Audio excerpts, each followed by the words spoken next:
There's only one place to start, Ollie and Owen, and that is the news that has dropped mere minutes before we sat down to record this podcast. So we had a big change of plans, but a welcome change of plans. As Sam Lee has reported that Pep Guardiola has agreed to stay at the club through 2025 with, and this is a very important caveat, with an option to extend for another year through 2026.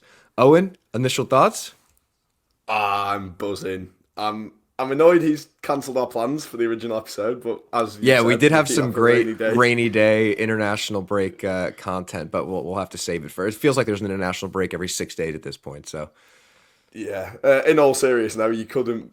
Oh, Jesus, get my words out. In all seriousness, you couldn't be happier, could you, as a City fan, that Pep Guardiola is staying until at least 2026, possibly 2027, and who knows what the future holds after that. Maybe he'll just carry on and carry on and carry on. You're just thinking about it. United, their tails are up with Amorim in.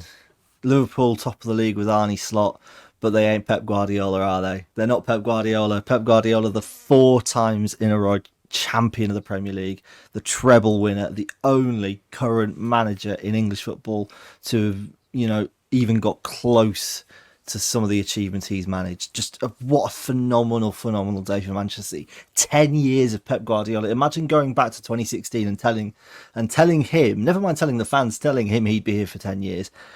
Just what a momentous day. I don't care what this season has been. I do not care one bit about the performances or some of the results right now. All I care about is Pep Guardiola staying at Manchester City, and he's going to try and put us back together and watch us go win the treble now. When he signed 2 years ago in 2022, none of us thought we were going to win the treble then, and then we went and did something really special that season.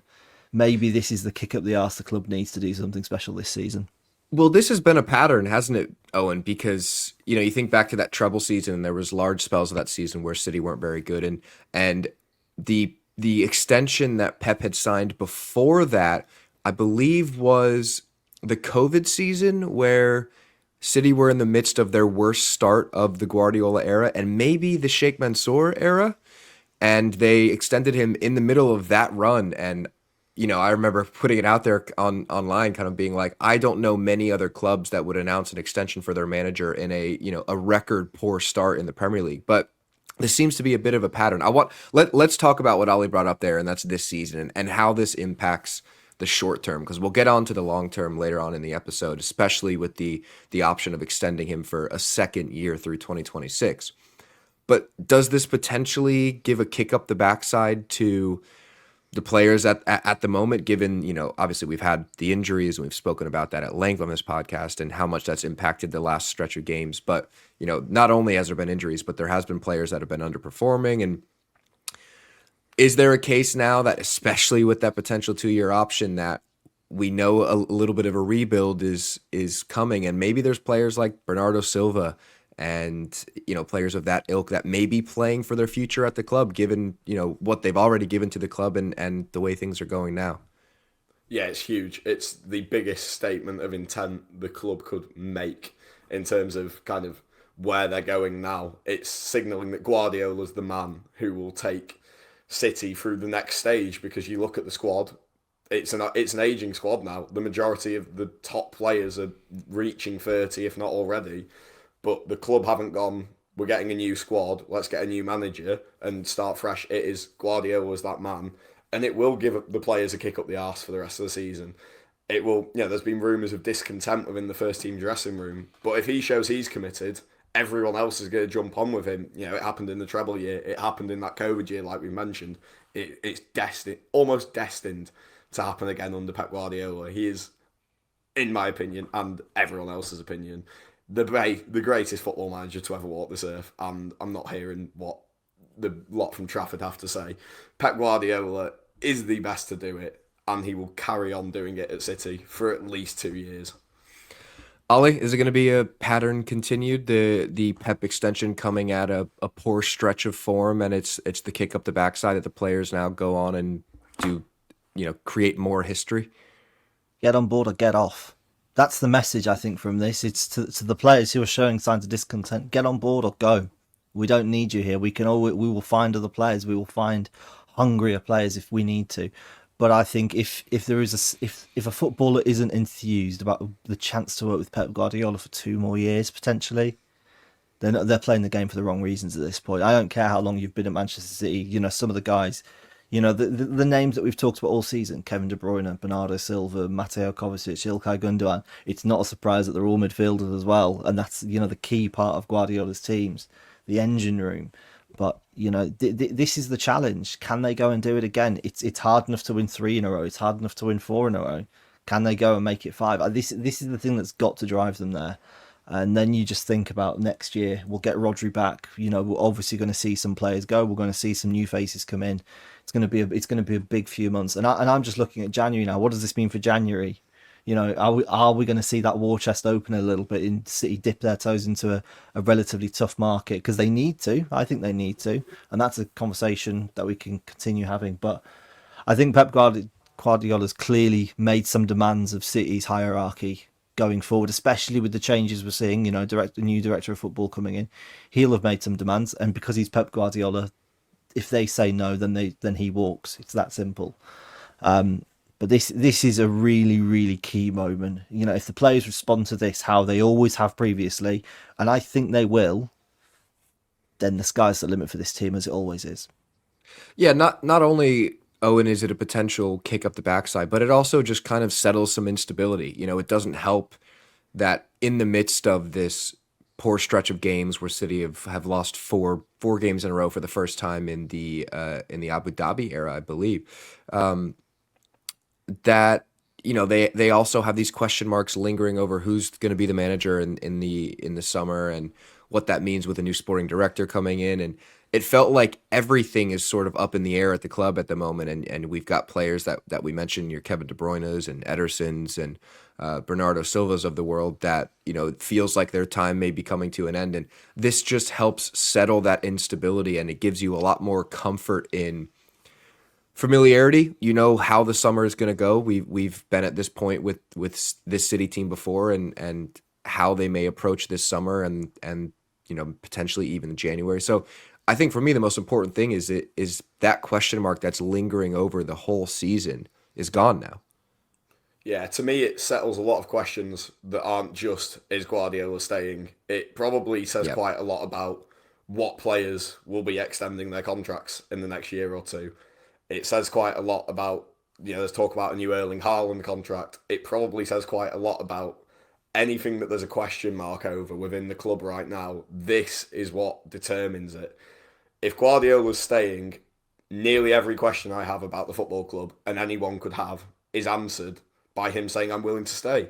He wouldn't stay if Haaland wasn't going to sign a new deal. He wouldn't stay if there was major doubts over the charges. He's not stupid. And to say that he would stay in blissful ignorance that'd be insulting to his intelligence almost.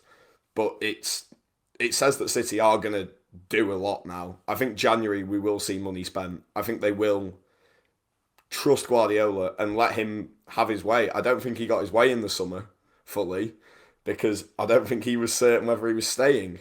But now he's committed. I'm sure we're going to see quite a lot of things move very quickly for City. Yeah, let's talk about January because I'm not all that gung ho on, well, not necessarily gung ho on the idea of signing players in January. I think that would be exciting and potentially necessary, but I don't think, Ollie, that that's going to happen because extension or no extension, I think that when City get a few of these players back fit, and they will by January, barring another major catastrophe, the squad looks a lot better. It gives you a lot more options. You have a bit more of dynamism all across the pitch, and I mean, where would you go out and strengthen in January? I think we'll say other than central defensive midfield, because I think that's the obvious one. But given that Rodri, there's been some kind of, good vibes over the last few weeks about his potential return towards the end of this season and how he may return for next season. I find it really difficult to buy into the idea that this extension means they'll go out and splash the cash in January, because if anything, it says that with Pep, they're still playing the long game and they don't need to go out and make big moves and potentially knee-jerk moves to win now. No, but I think I think all of our feelings come out of the summer where City were still a player or two short. You know, they need to go get a backup forward for Haaland. They needed to do that in the summer. They didn't. I think regardless of the Rodri injury, they needed to go and get another midfielder. We all thought that would be Ilkay Gundogan, but with what's happened to the season in terms of midfield, if they want to bring a move forward potentially, and I think there is an obvious name, and I don't know if we want to go into names, but the obvious name is Martin Zubimendi of Real Sociedad. You know, it's classic cheeky with, you know, La Liga release clause. He's Rodri's backup for Spain. He's a very, very Guardiola player. And I think City would gladly take that opportunity to bring him in, you know, probably 6 months earlier than they were probably looking at him, to get him integrated, to get him working in the system, not necessarily thrown in at the deep end because that's a position you have to learn. But you can go look at Rodri's first season for the benefit an extra 6 months they didn't expect could bring. But for me, I think the priorities here need to go and, you know, shore up that forward line with someone. I don't care whether it's you go and sign a striker who's 30 and you're just looking to get him 20 minutes at the end of games when Haaland's knackered, or whether you go and try and sign, you know, another kind of 10 or winger style who just adds more goals to this team, which the team badly needs. But you know, I just think this is the type of time where you make a move on aggressively, you beam a bit more aggressive, you go on the attack a bit more. Guardiola's teams have always been that in principle, and I think, you know, City need to do that a bit more, especially if we get a decision on the charges. If they get a decision before the window opens, say in December on the charges, City should just say, fuck it, we're going to go all out, we're going to be who we want to be, we're going to do what we want to do, and none of you can stop us, because there's going to be a real sense of invincibility around the club if that happens. I realise there's a lot of ifs there, I realise that, but at the same time, this is a moment to be positive about Manchester City and where we're going.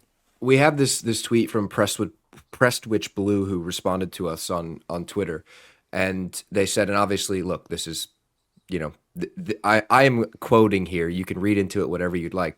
But Prestwich Blue said, "Don't want to read too much into this, but I was told that Pep would take it badly and wouldn't stay if he'd felt he'd been lied to by the club vis-a-vis their confidence, and that we'd done nothing wrong to beat and will beat the Premier League charges." So I'm not sure, Owen. I buy into the idea that this is some sort of revelation on potentially Pep and the club knowing something that we don't internally on how they think the verdict is going to fall in the coming months.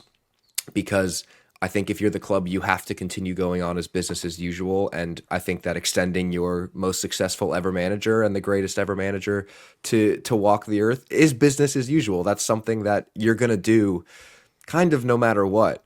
And I don't know. What's your take on how it relates to the charges? Because I don't think it changes anything necessarily. I think that from what we've heard from legal experts, the chances of, you know, relegation and title stripping and all of that was so slim anyhow, that even if City are punished for any sort of breaches, I'm not sure this relates as much as some might connect the dots online. But what do you think? I get where you're coming from, and I do see that point. You know, he is obviously the club's best ever manager, and in my opinion, the greatest manager to ever be involved in football. But I think also you've got to look at how principled of a man he is, and I feel that if he truly felt the club had lied to him, he'd have gone instantly. And I think there's an indicator there that he feels he hasn't been lied to, and he does feel or even know the club haven't done wrong or won't be proven to have done wrong, at least in that sense. Can I play devil's advocate, though, and say that he has also said, if we get relegated, I will still be here? Yeah, I mean, he says that, but I know that's sort of posturing, and you know, it's just kind of the us against the world mentality. But still, if you're talking about him as the principled man, as we like to think that he is, and I believe that he is, I don't think he says that without feeling that. Possibly. He's ingrained himself into Manchester City, hasn't he? He's really taken on that kind of identity that the football club has, which is a bit hard-nosed, a bit nobody really likes us, especially, you know, post-takeover. Nobody does like us. And he's taken that on, and he takes it on board. He can sense what the fans feel. But at the same time, I don't believe that if we did get sent packing to League Two, had all our titles stripped, I don't think he'd stick around for very long. I do think there is indication from his decision that City are going to be more than all right come the end of it. That was the first part of the show. If you want more, make sure to check the City Ramble wherever you get your podcasts from.